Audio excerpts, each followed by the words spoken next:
O tema da palestra são lesões potencialmente malignas e o diagnóstico precoce do câncer bucal. A doutora Vivian Narana Elashkar. Deixa eu passar aqui o breve currículo dela.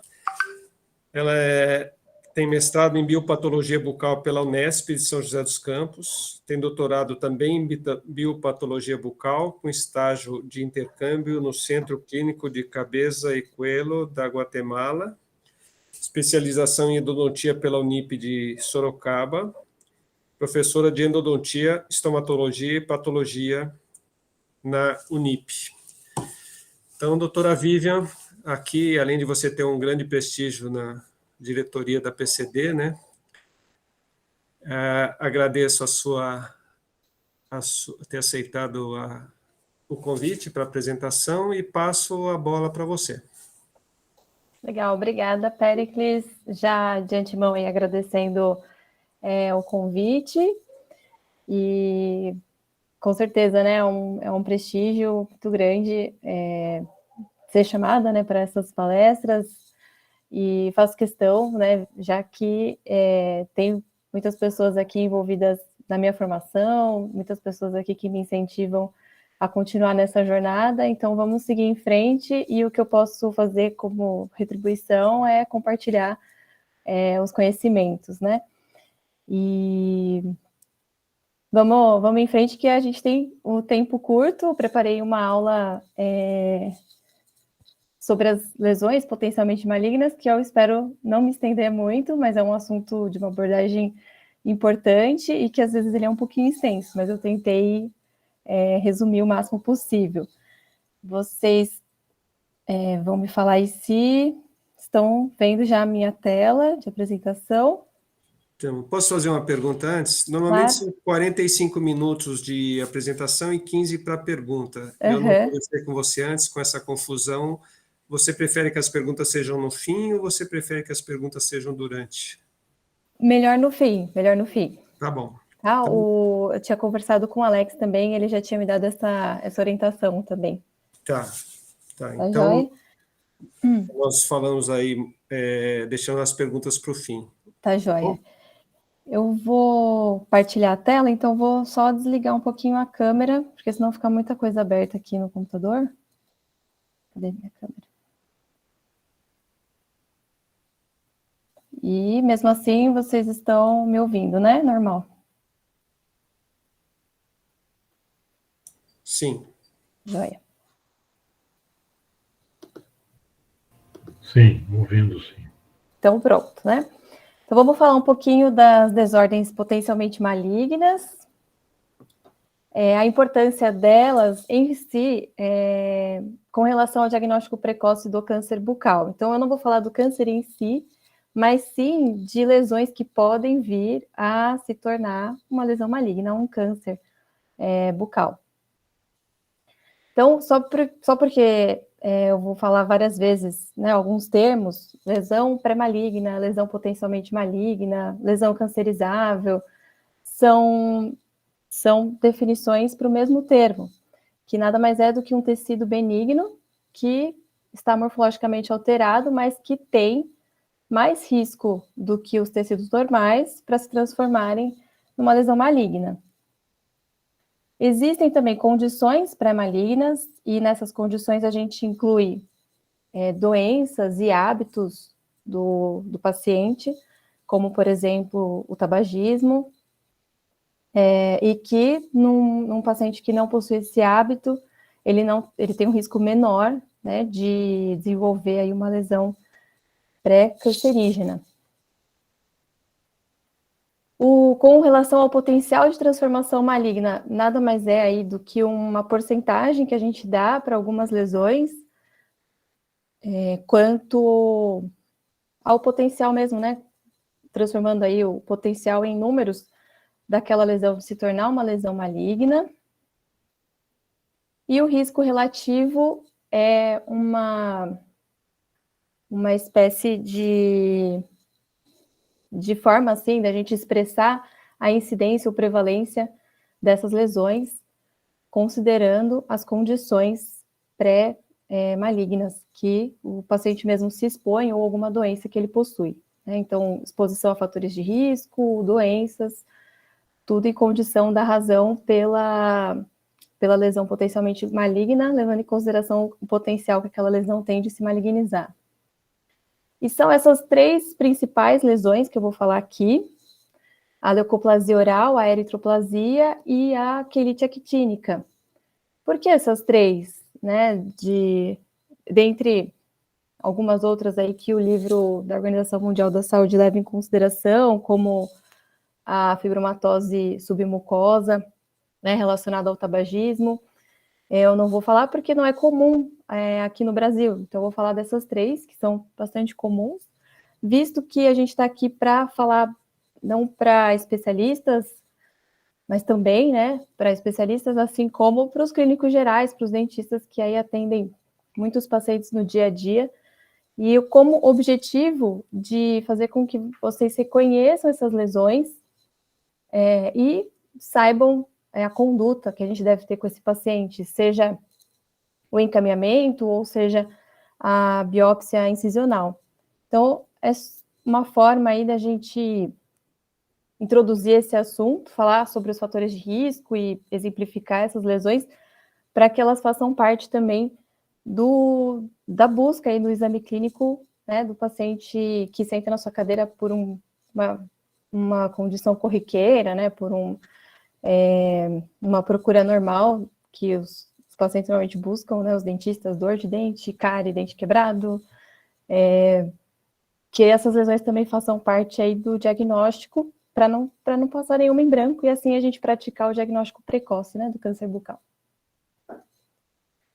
Então, primeiro, falando sobre a leucoplasia oral, essa é a definição dada pela Organização Mundial da Saúde. A leucoplasia oral é um termo estritamente clínico, então a gente não tem um diagnóstico histológico, né? Quando a gente recebe um laudo de um exame histopatológico, a gente não vai ter o diagnóstico de leucoplasia. Então, a leucoplasia ela é um termo clínico usado para definir uma placa ou mancha branca que não pode ser caracterizada clinicamente nem patologicamente como qualquer outra doença. Então, visto que a gente eliminou os diagnósticos clínicos de outras lesões brancas, como candidose, líquen plano, entre outras, a gente está à frente a uma leucoplasia. É o tipo de diagnóstico que a gente fala que é diagnóstico por exclusão, então é um termo estritamente clínico, e também não é relacionado a nenhuma alteração histológica específica. A gente vai ver quais são as alterações aí epiteliais que as leucoplasias podem apresentar no seu exame histológico e o porquê em si ela é considerada uma lesão pré-maligna. Dentre essas lesões potencialmente malignas, a leucoplasia ela é a mais comum, afetando, dentre esses pacientes, né, das lesões potencialmente malignas, ela ocupa 85% dos casos. A maioria desses pacientes são homens, de meia idade a idosos, então entre 40 e 60 anos de idade. Ela tem um alto potencial de malignização, não é, dentre elas, o maior potencial, a lesão que tem o maior potencial de malignização é a eritroplasia, a gente já vai ver, mas ela tem um alto potencial para se transformar numa lesão maligna, visto que de 8 a 12% dessas lesões podem sofrer transformação. Então, a gente já viu aí que são pacientes adultos com mais de 40 anos de idade, e a gente tem alguns fatores de risco associados, fatores de risco importantes, né, que é o uso do tabaco, do álcool, principalmente ambos associados, a radiação ultravioleta também é um fator de risco, a presença de micro-organismos, a gente está falando aqui, na verdade, do vírus HPV, e traumas, que também podem estar relacionados à etiologia do surgimento de uma leucoplasia. E já que a gente está falando desses fatores de risco, eu coloquei aqui um parênteses, né, para a gente falar só um pouquinho sobre o cigarro eletrônico, ou vape, ou e-cigarette, ou pod, como, né, vocês quiserem chamar.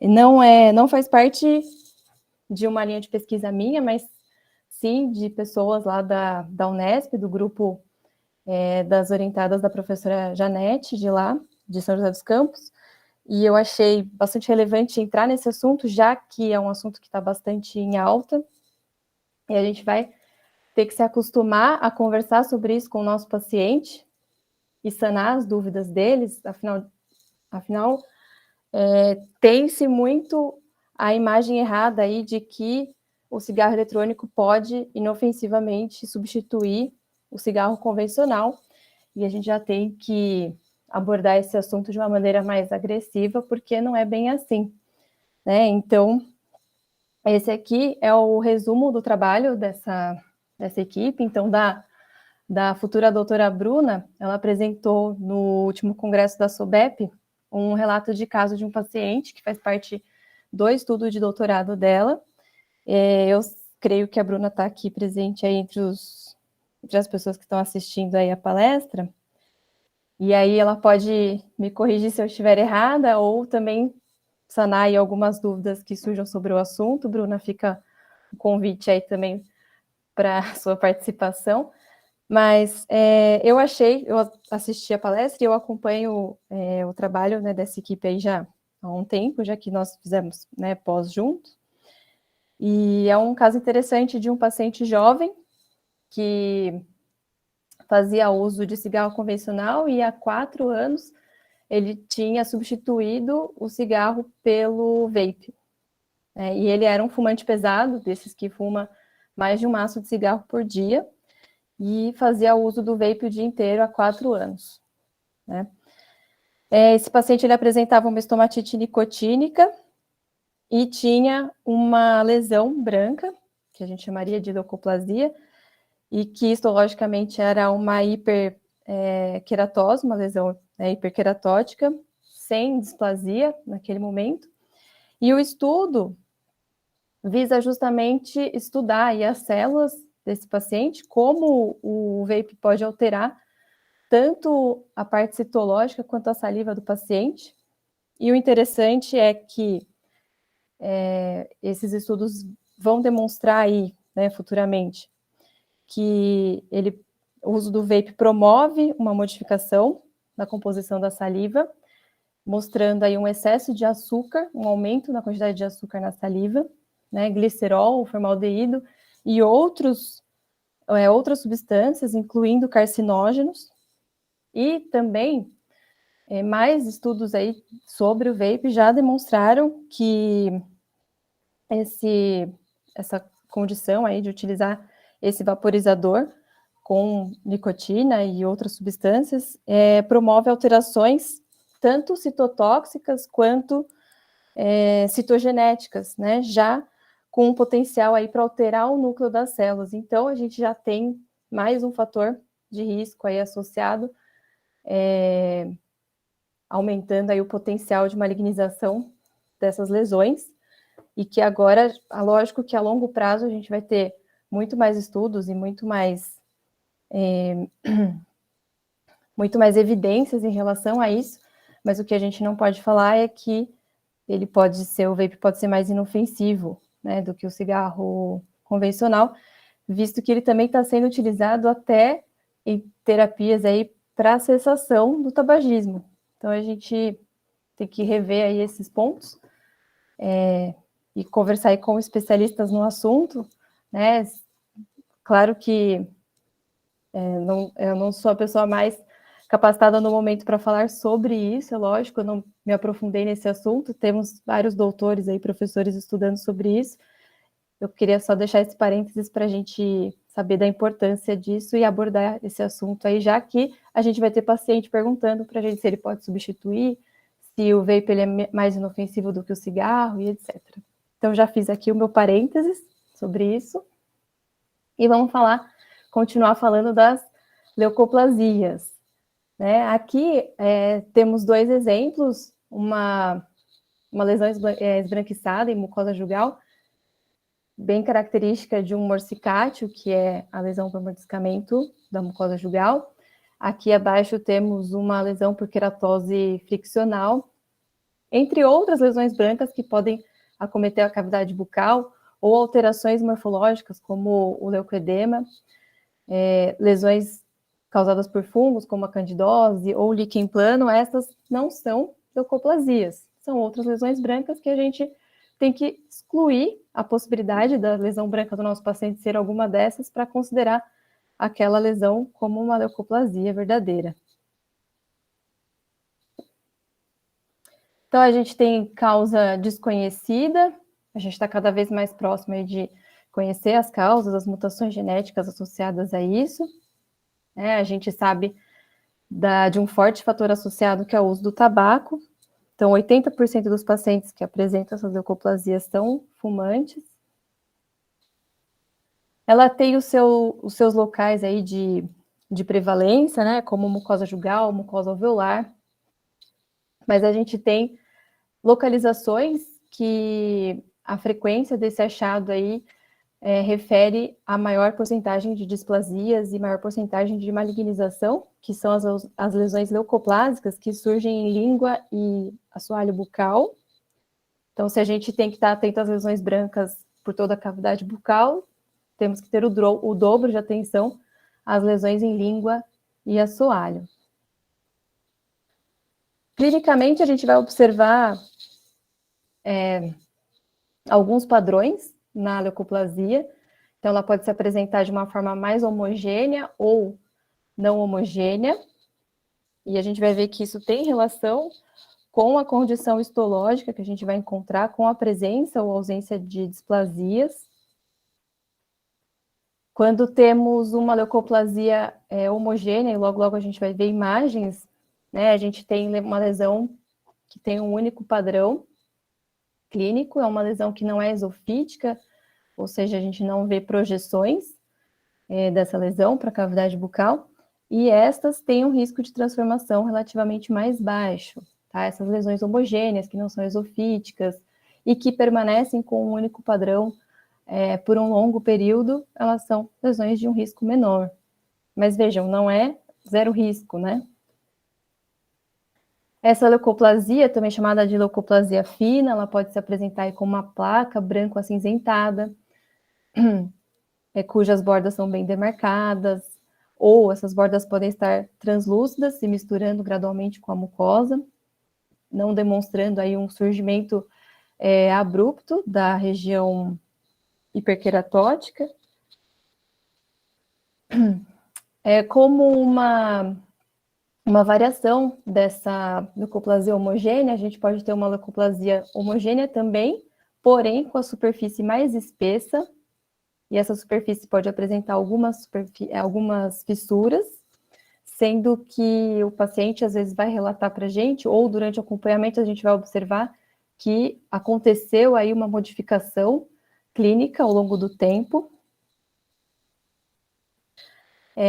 E também as características da leucoplasia não homogênea, que também vai ser relatada pelo paciente como uma lesão que sofreu alterações ao longo do tempo. A gente vai ter já uma leucoplasia com um aspecto granular ou nodular. A gente vai ter uma placa mais espessa, bem esbranquiçada, de superfície irregular, e às vezes, né, projeções papilares em direção à cavidade oral.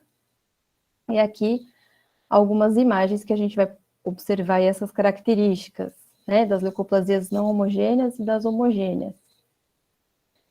Essa é uma imagem de uma leucoplasia bastante agressiva, mas que não é tão comum da gente ver dessa forma, né? O mais comum e o que pode passar despercebido aos nossos olhos são lesões como essa, nessa região posterior do palato, onde a gente observa essa lesão esbranquiçada, de borda fina, translúcida, né, com um contorno bem definido, porém de um aspecto de leucoplasia fina.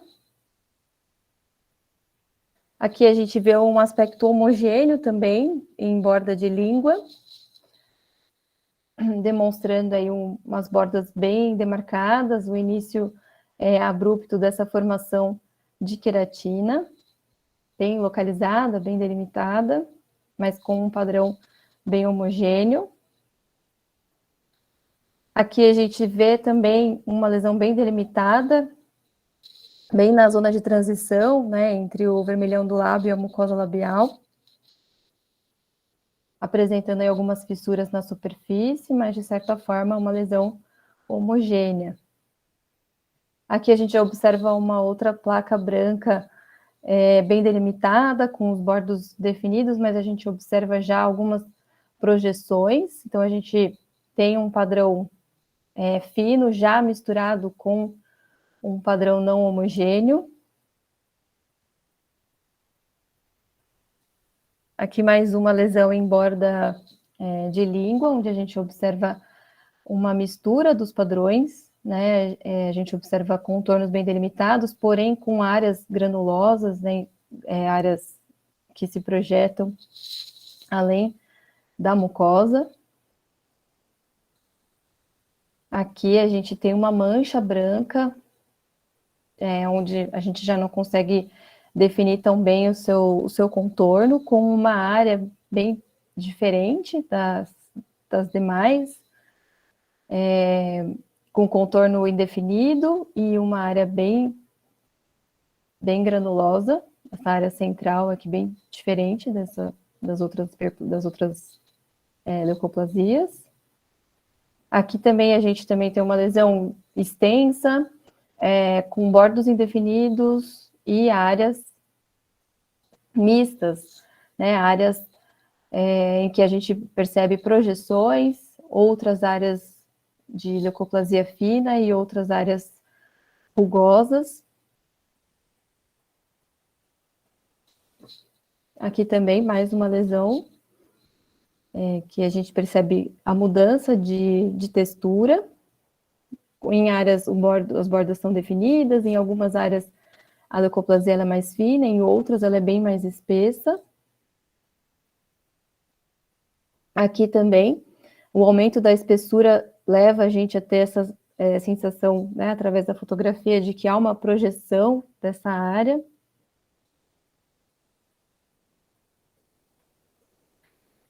E aqui a correlação dessas características com as características histológicas.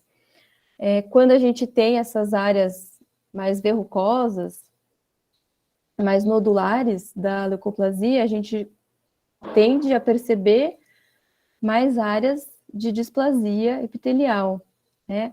Aqui é como se a gente estivesse vendo várias formas que essa leucoplasia pode se apresentar. Então, uma leucoplasia fina, com nenhuma displasia epitelial, uma leucoplasia com fissuras, já apresentando poucas áreas de displasia, uma leucoplasia verrucosa ou nodular, já apresentando várias áreas de displasia, com um infiltrado inflamatório subepitelial um pouco mais evidente, até que a gente chega na eritroleucoplasia, que é uma mistura da leucoplasia com a eritroplasia, onde a gente já observa uma grande quantidade de displasia epitelial e infiltrado inflamatório associado. Sabendo disso, né, a gente não tem como não tratar todas as leucoplasias como suspeitas, né? Então, a gente tem que tratar todas as leucoplasias como suspeitas, independente da sua aparência clínica, embora a aparência clínica nos diga um pouco a respeito da displasia e do potencial aí de malignização. Como a gente pode ver, muitas das imagens, elas apresentavam uma mistura das características homogêneas e das características heterogêneas, e aí entra a importância da gente falar a respeito da biópsia dessas lesões, que é comum a gente fazer biópsias de mais de um sítio, ou seja, mais de um local é eleito aí para a gente realizar a biópsia, que vai nos trazer o exame histopatológico de regiões diferentes. Então, a gente tem que selecionar a área baseada num sítio aí onde a gente tem uma maior chance de encontrar as células displásicas e, assim, tratar o paciente corretamente. Mais um parênteses aqui entre as lesões leucoplásicas, só porque a gente falou, né, das leucoplasias comuns em homens, pacientes fumantes, a gente tem uma variação da leucoplasia, que é a leucoplasia verrucosa proliferativa, que é também uma lesão com alto potencial maligno, talvez até maior potencial, mas que acomete mais mulheres e que tem uma mínima associação com o tabagismo ou, em alguns casos, nenhuma associação com tabagismo. Então, não é porque é mulher não fumante que não pode apresentar uma lesão com potencial maligno. Então, só abrindo aí esse parênteses para a gente também desconfiar de lesões brancas em pacientes mulheres que não são tabagistas. A gente pode estar frente a uma leucoplasia verrucosa proliferativa, que vão ser essas placas brancas que podem se apresentar de forma multifocal, então em mais de uma área da cavidade bucal. São lesões extensas que muitas vezes vão ter mais do que 3 centímetros aí no seu maior diâmetro. Elas vão ter essa superfície verrucosa, claro que misturada com outras áreas menos verrucosas. E em alguns casos, né, o paciente relata o tato diferenciado nessas regiões, né, ele relata que ele sente, né, uma região diferenciada, uma textura diferenciada nessa região. E ele também relata que essa lesão, ela sofreu modificações com o passar do tempo.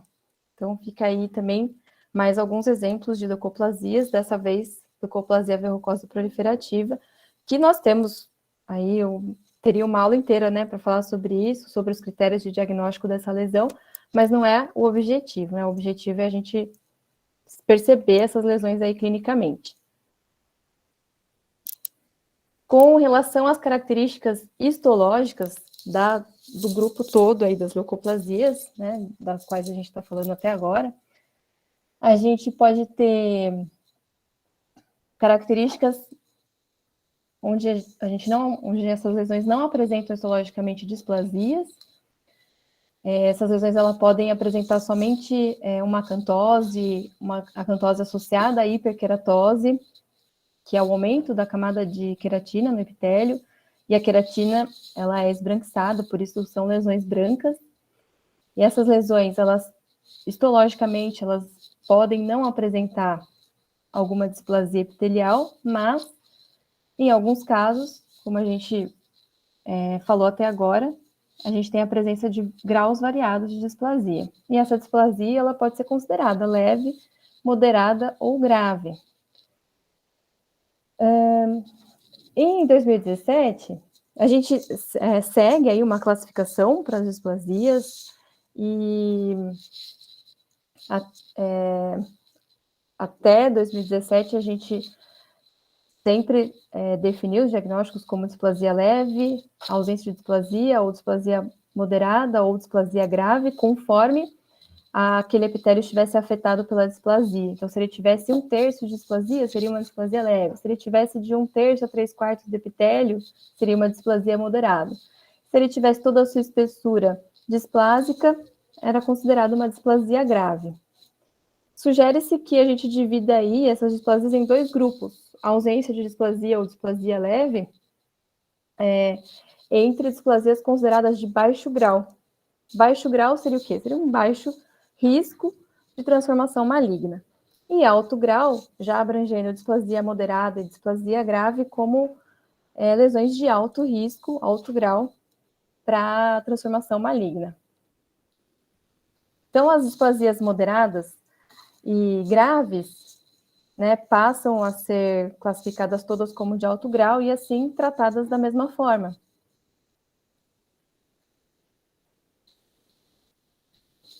Mesmo com essa segmentação, né, das displasias, é difícil realizar estudos, visto que a gente não tem uma única gradação para a classificação dessas displasias, mas que, se a gente dividir aí em 2 grupos, a gente torna os estudos mais fáceis, né, para acontecer aí daqui para frente. Então, essa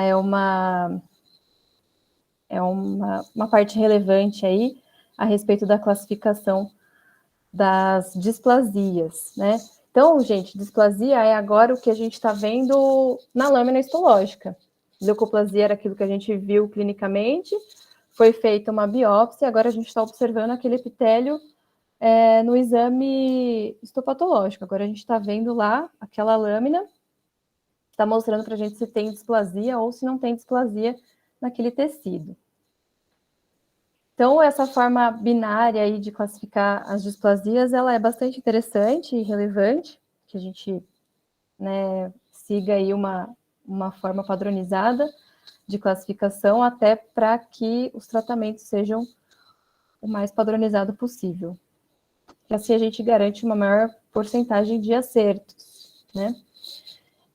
Esse estudo aqui, ele é uma sugestão de leitura, que faz a correlação de diversas características clínicas com as características histológicas, que foi um pouquinho do que eu mostrei até agora. Então, para quem, né, gostaria de se aprofundar nesse assunto, eu sugiro esse estudo, que também faz a associação dessas características epiteliais com a presença ou ausência do vírus HPV, por exemplo, que está incluído aí nesse estudo. Aqui só para ilustrar, eu sei que não é muito o foco, né, dos clínicos reconhecer aí uma lâmina histológica, né? Então aqui a gente está vendo um epitélio sofrendo aí algumas alterações e algumas mitoses que estão acontecendo em camadas altas do epitélio. Isso significa que está acontecendo um ciclo celular muito rápido, então a gente tem uma diferenciação comprometida. E o que é isso, né? A gente tem um padrão normal das nossas células quando elas estão se replicando. Se a gente tem uma demanda maior por uma replicação celular, a gente tem um maior risco daquelas células se replicar de uma forma errada, de uma forma mutada, né? Então, as células sofrem mutações devido à sua alta demanda aí por uma replicação celular. E é isso que traz as alterações epiteliais, que podem vir, né, a se tornar um câncer. A gente tem características histológicas alteradas em torno aí de todo o epitélio, desde a arquitetura normal que a gente vê no epitélio até as células individualmente. Então, como não é bem o foco, eu vou passar mais rapidamente por essa parte. Aqui só demonstrando, né, as cristas epiteliais em forma de gota, que é uma característica que a gente já considera displásica. Disqueratose, aqui a gente está vendo uma célula que produziu queratina. Então, pensem comigo, a queratina não deveria estar lá na superfície do epitélio? Então, por que uma célula que está tão próxima da camada basal está produzindo queratina? Porque isso é uma displasia. Então, é assim que a gente pensa, né, e correlaciona as características clínicas com as histológicas. Outras características são a perda de polaridade das células, né, as células basais que normalmente possuem uma organização, elas têm essa perda de polaridade. A gente tem perda de coesão entre as células, a gente está vendo aqui na letra D, né, a ligação entre as células já mais espaçadas, onde a gente vê essas linhas entre as células, que são os desmossomos, né, se afastando. O núcleo, a proporção do núcleo com a célula, aí na letra C, a gente está vendo já uma proporção diferente, onde o núcleo está aumentado, o citoplasma diminuído, o núcleo das células hipercorado, tudo isso a gente enxerga como características displásicas. Então, outras características, né, as mitoses atípicas que estão acontecendo devido à alta replicação celular, as células disqueratóticas que estão produzindo queratina de forma errada, né, vamos dizer assim, entre aspas. Todo esse conjunto de alterações está mostrando para a gente características displásicas. E aí, aqui também mais exemplos, né, de núcleos de células atípicos, de mitoses em camadas altas do epitélio, aumento de atividade mitótica, então no mesmo campo de visão aqui de um exame histológico, a gente está vendo várias mitoses. E aí não é difícil pensar numa transformação disso num carcinoma de células escamosas. Então, tanto ter essa imagem aí clinicamente, quanto histologicamente, faz a gente pensar dessa forma aí nas lesões potencialmente malignas, né? Aqui, para vocês terem ideia, são essas circunferências que a gente está vendo aí no meio da lâmina, de coloração roseada, são pérolas de queratina, né? Então, por que esse epitélio tem queratina lá dentro dele, sendo que a queratina tinha que estar na superfície? Porque já é um carcinoma de células escamosas. Então, aqui, um repeteco aí das alterações celulares, que sem querer ficou repetido. E, enfim, né, a gente precisa do diagnóstico final aí da leucoplasia, sendo que leucoplasia é um diagnóstico clínico provisório. Após a biópsia, a gente tem o exame histológico, a gente confirma a ausência ou presença de displasias, para, enfim, poder tratar o paciente, já que o tratamento ele vai ser intimamente ligado ao grau de displasia encontrado no exame histopatológico, ou seja, na biópsia daquela lesão. Displasias epiteliais leves, né, elas vão ser tratadas de acordo com o tamanho da lesão, de acordo com o perfil do paciente, ou de acordo também com a resposta aquele paciente a uma medida conservadora. Por exemplo, um paciente com uma displasia epitelial leve, fumante, né? Se ele cessar o fumo, por exemplo, a gente pode fazer um acompanhamento de longa duração e preservar aquela lesão de displasia leve. Ou, dependendo do caso, se for um paciente que não vai parar de fumar, se for um paciente que não é assíduo no consultório do dentista, o ideal é que essa lesão seja removida, evitando aí ao máximo o risco de malignização. Já as displasias moderadas ou graves, a gente tem maior indicação de remoção cirúrgica com margem de segurança. E sempre acompanhamento a longo prazo, já que recorrências aí dessas lesões são bastante frequentes. Sempre, claro, incluir o aconselhamento dos pacientes que fazem o uso, né, do álcool e do tabaco associados, ou só do tabaco, como fatores de risco aí associados ao desenvolvimento das lesões potencialmente malignas.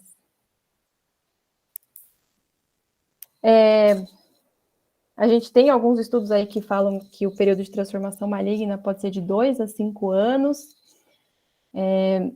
Há também alguns estudos, mas ainda não comprovados, mas a gente já sabe que uma alimentação saudável, hábitos saudáveis, uma vida menos estressante, também estão associadas ao maior índice de cura e de sobrevivência de qualquer doença, né? Então, não é só da leucoplasia, e sim de todas as lesões, né?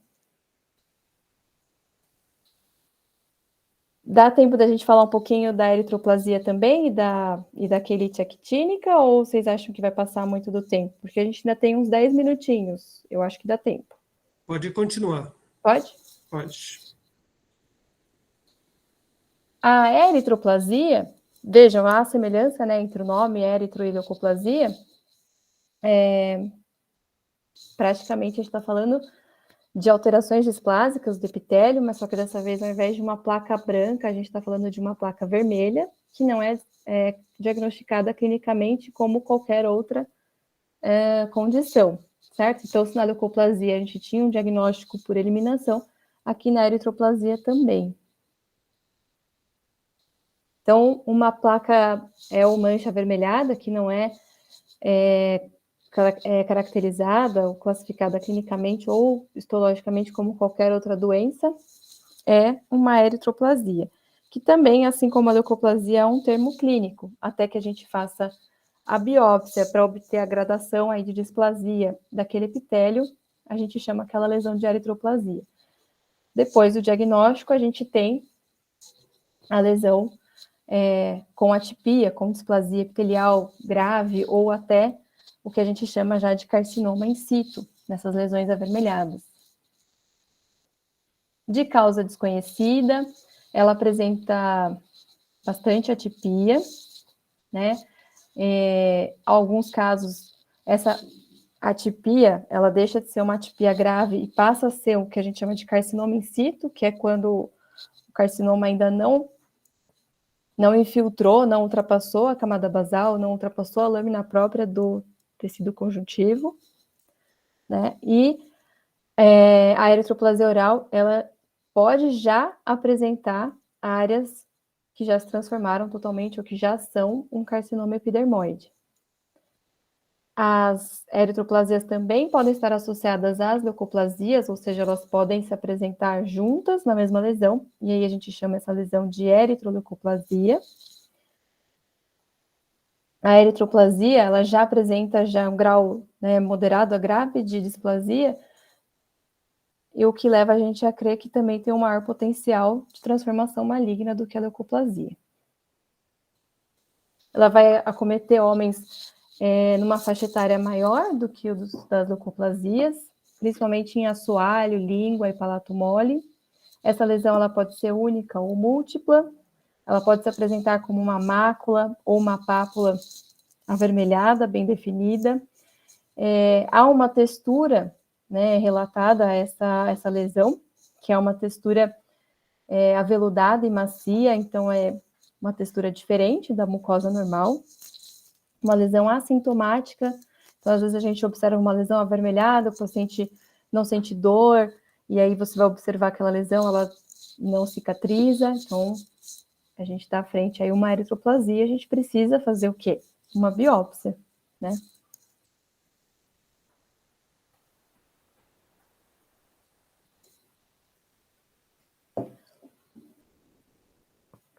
Aqui, mais um resumo, né, do que eu já falei até agora. Fator de risco associado, não é surpresa para ninguém, tabaco e álcool, e principalmente a associação de ambos. A gente vai ver menos frequentemente as eritroplasias, porém, 90% delas vão apresentar características de atipias, né, displasias graves, então uma porcentagem muito alta, 90% dos casos já vão apresentar uma atipia, algum grau de atipia, ou podem já apresentar o carcinoma in situ, ou até áreas já de carcinoma epidermoide. Nesses casos, como a gente não tem uma lesão branca, é uma lesão avermelhada, a gente tem a ausência do quê? Da queratina, que seria a área esbranquiçada da leucoplasia. O epitélio, ele se apresenta atrófico, ou seja, mais fino, né, do que o normal, e a gente tem um infiltrado inflamatório logo abaixo desse epitélio. Isso aí são as características histológicas que a gente pode ver nessa... Ixi, acho que bagunçou aqui a ordem dos slides. Já eu mostro as características histológicas da eritroplasia. Das regiões aí que a eritroplasia pode se apresentar e que ela tem o maior potencial de se apresentar como uma lesão maligna, a gente tem o assoalho bucal, a borda lateral de língua, região retromolar e palato mole. São regiões que a gente tem um epitélio mais fino, né? A gente não percebe que a mucosa ela é mais fina e não é uma mucosa queratinizada, né? Como a mucosa gengival, mucosa jugal, certo? Aqui está repetindo, né, um pouquinho das características clínicas. E agora vamos ver umas imagens, né, dessas características clínicas aí que a gente já acabou de falar. Aqui a gente está vendo uma lesão avermelhada no assoalho bucal, de bordas bem definidas, e que muitos pensariam, né, que ela pode estar associada a um trauma, né, visto que esse paciente tem uma prótese aqui nesse dente inferior, né? Então, muitos associariam essa lesão a um trauma. E como que a gente faz essa distinção, né? Se a gente remove aquilo que está causando o trauma, a gente tem que ter uma alteração morfológica disso, uma regressão dessa lesão, ao menos não seja total essa regressão, mas ao menos 15 dias após a remoção desse trauma, a gente tem que ver uma diminuição, uma remissão mesmo que não seja total da lesão. E se a gente não tem essa remissão total, a gente precisa urgentemente de uma biópsia. Aqui também, ó, uma lesão bem na região do freio lingual, que pode também muito bem ser associada a uma região de trauma, né? Mas se a gente remove a prótese desse paciente, se ele cessa o uso da prótese por um tempo e a gente não observa nenhuma regressão dessa lesão, a gente precisa de uma biópsia. Aqui já na região de palato mole, a gente está vendo aí essa lesão bem avermelhada, com os bordos já um tanto indefinidos, a gente não consegue delimitar aí totalmente essa lesão. Aqui nessa região de retromolar, né, pilar orofaríngeo, com áreas esbranquiçadas, aí mostrando para a gente uma eritroleucoplasia. Outra eritroleucoplasia, então a gente tem associação de lesões esbranquiçadas com áreas avermelhadas. Então são áreas que a gente vai ter hiperqueratose no epitélio e áreas que a gente vai ter o epitélio atrófico sem nenhuma camada de queratina. E observem que essa lesão ela se estende aqui até na profundidade, né, até aqui na região retromolar. Ela não está só contida aqui ao fundo de sulco, mucosa jugal desse paciente. Aqui em borda lateral de língua, outro exemplo de eritroleucoplasia, onde a gente percebe essa lesão totalmente heterogênea, né, com áreas esbranquiçadas e áreas avermelhadas. As áreas esbranquiçadas também apresentam um certo volume nodular dessa lesão branca. Aqui é uma borda lateral de língua, mostrando áreas de lesão leucoplásica branca proliferada, né, um tanto quanto nodular, com áreas avermelhadas também, entremeadas aí por algumas áreas esbranquiçadas. Das características histológicas, né, como eu já havia comentado, a gente tem um epitélio mais fino, que a gente fala que está atrófico e que não tem queratina. E, em 90% dos casos, displasia ou já carcinoma in situ. Então, aqui é um exemplo desse epitélio, tem a camada de queratina, e a gente percebe aí uma desorganização, essas projeções epiteliais, de forma bem desorganizada, infiltrado inflamatório subepitelial, algumas áreas de exocitose, a gente tem inflamação também dentro desse epitélio, e que às vezes é muito difícil a gente diferenciar, né, o grau de atipia, se é uma displasia grave ou se já é um carcinoma in situ. Nessas lesões a gente tem bastante dificuldade, às vezes, né, os patologistas têm bastante dificuldade.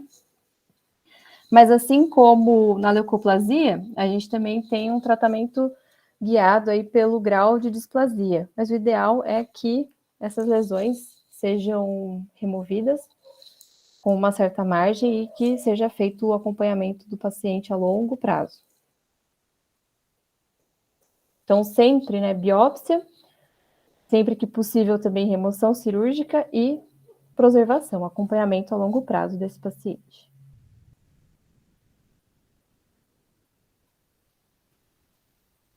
E aqui, gente, não sei por que repetiu o slide, foi sem querer, acho que eu passei para trás.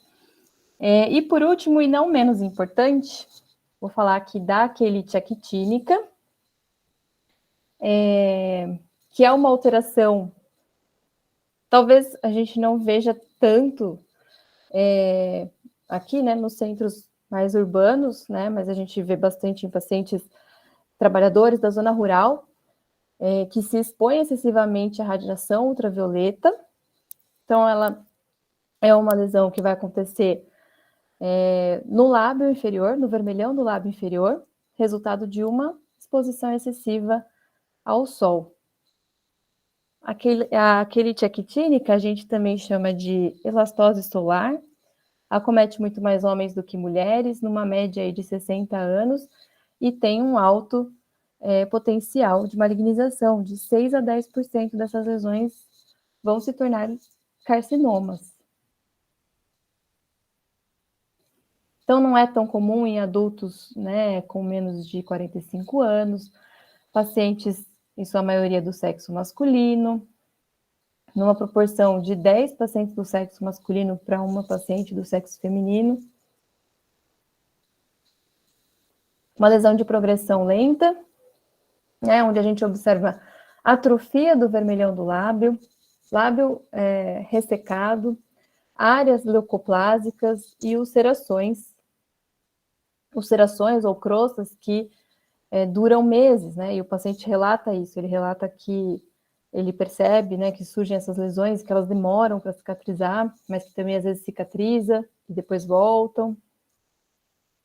Então, pacientes com a pele clara, né, pacientes leucodermas, que tiveram bastante exposição solar e que, eventualmente, também se expunham ao fator de risco do tabaco, né, do tabagismo.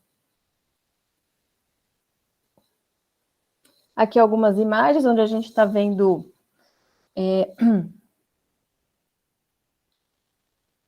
a atrofia do vermelhão do lábio, a perda do limite, né, entre o vermelhão do lábio e a pele, né, a gente já não consegue delimitar, áreas de ressecamento, crostas, um lábio bastante ressecado.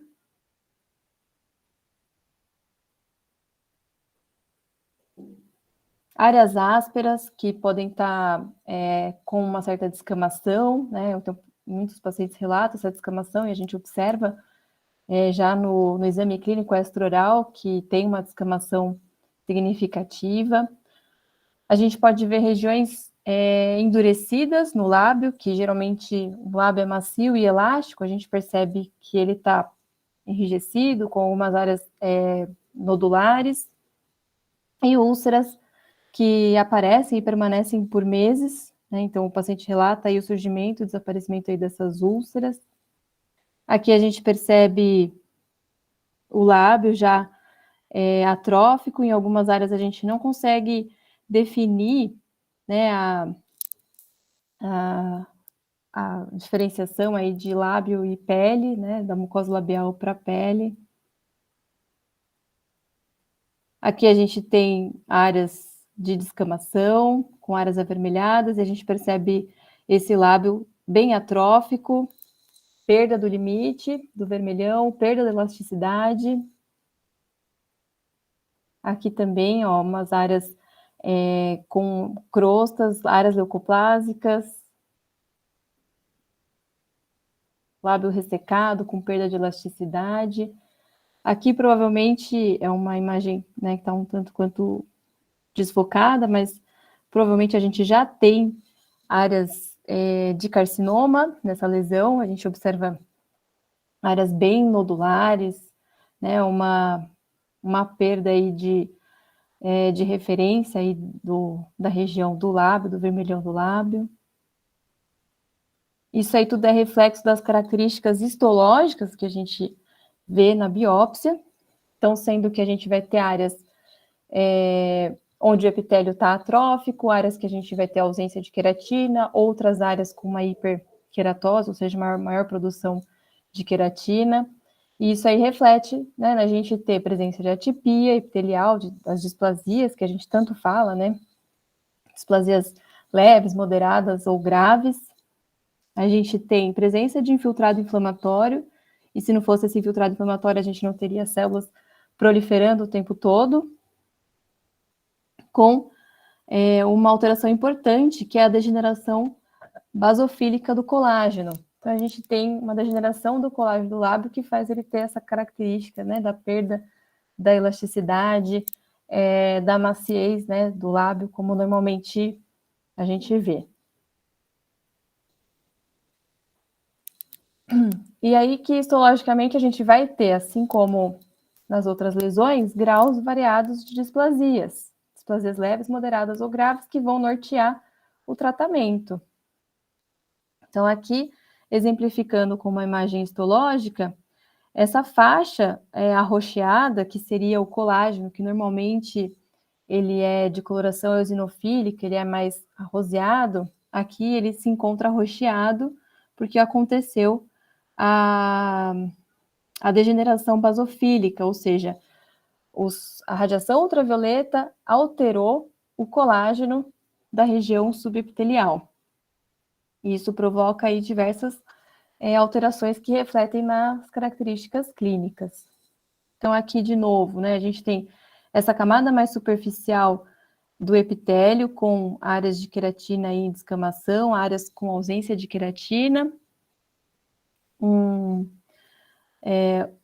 epitélio é separado por uma lâmina própria da área de degeneração basofílica, que é essa área arroxeada mais inferior aí da lâmina. Então, o tratamento também vai ser variável, sendo que a gente tem algumas alterações que vão ser irreversíveis, né? Essa perda da elastose solar, ela é irreversível. Nos casos de displasia grave, é recomendado que se faça vermelhonectomia, que é a remoção de todo o vermelhão do lábio inferior. Acompanhamento desses pacientes sempre a longo prazo. E nos casos, né, de displasia leve, um acompanhamento assíduo e aconselhamento do paciente pelo uso de protetor solar labial, uso de bigode, chapéu de aba larga. Às vezes é difícil, né, convencer o paciente de que ele tem que usar um protetor labial. Então, dá alternativas, né, para o paciente de forma que ele se proteja aí da radiação ultravioleta. Aconselhamento também da cessação do consumo de tabaco também é importante. Praticamente estourando o tempo, mas ainda fazer um parênteses, né, que essas lesões, elas dependem de uma biópsia, e biópsias de tecido mole são procedimentos relativamente fáceis, né, essas biópsias incisionais. Talvez a maior complicação seja a escolha das áreas a serem biopsiadas. Então, saber escolher as áreas significativas. Se o cirurgião dentista ele não se sente confiante e apto para realizar esse tipo de procedimento, ele deve, é claro, encaminhar, né? Mas há uma esperança aí de que os novos, né, os futuros formandos aí estejam mais interessados por essa área aí, quem sabe aí saindo da faculdade fazendo biópsias, né? Quem sabe? Aqui, por último, eu queria só fazer aí uma divulgação do livro que a gente lançou de patologias bucais. Eu fui convidada para escrever alguns capítulos, fui convidada pelo Luiz Felipe e pelo Darcio, que são os principais autores do livro. É um livro bastante voltado para os clínicos, como um livro para você ter mesmo no consultório, para tirar dúvidas. Claro que eles não vão trazer o diagnóstico, mas vão sanar aí algumas dúvidas dos clínicos gerais. Então, fica aí como uma dica. O livro a gente lançou na semana passada. Ele está com um valor especial do lançamento. E esse contato aí é o do WhatsApp, para quem que tiver interesse em encomendar o livro.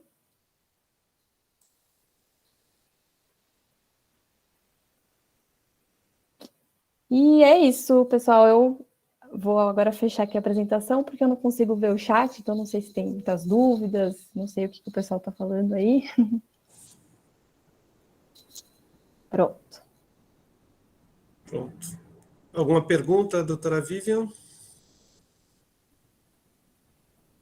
Aqui, não temos perguntas. Não sei se... Agora eu consegui abrir aqui o chat direitinho.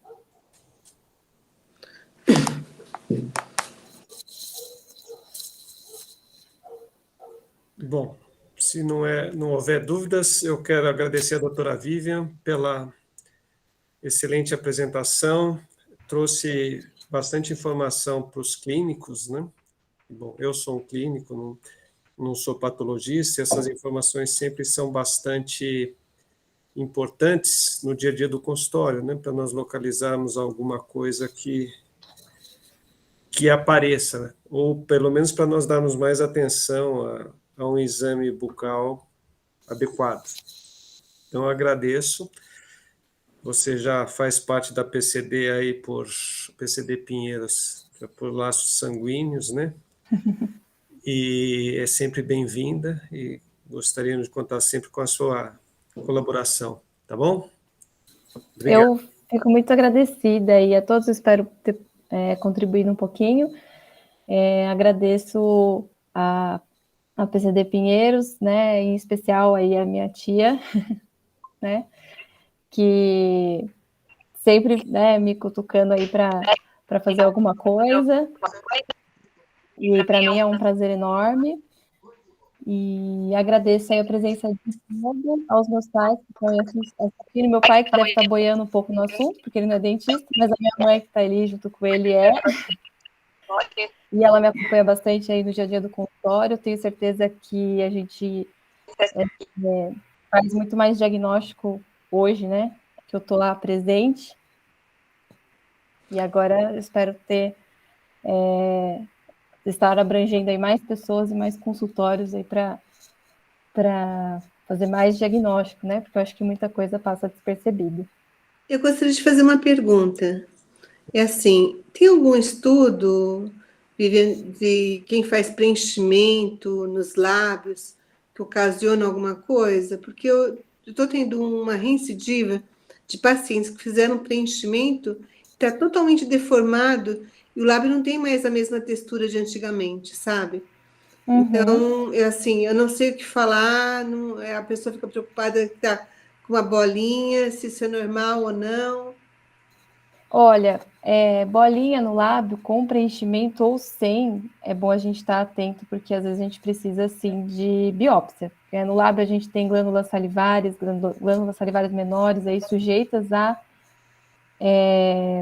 sofrerem aí mutações, a gente ter a formação de neoplasias, né? Então, bolinha no lábio, a gente também tem que biopsiar, mesmo sabendo que o paciente fez preenchimento.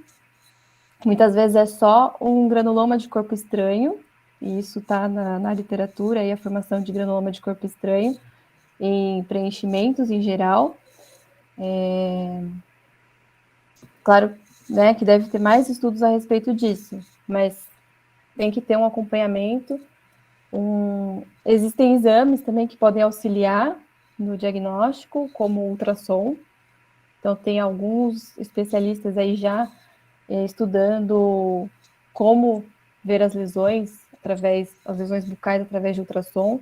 Então, em língua, lábio, mucosa jugal, etc., a gente tem esse recurso a mais, que deve ser estudado e feito por um especialista. Mas eu acho que a gente tem que avaliar de toda forma essas lesões aí que aparecem em lábio. Pode ser só um granuloma de corpo estranho, pode ser só um nódulo pelo preenchimento, mas pode não ser, né? Então aí a gente não pode negligenciar isso.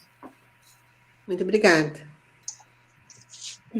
Vivian, deixa eu tirar uma dúvida. Essa quelite actínica, ela é bem explícito de ver uma exposição solar excessiva, né? A gente vê esses machucados no lábio, essas feridas.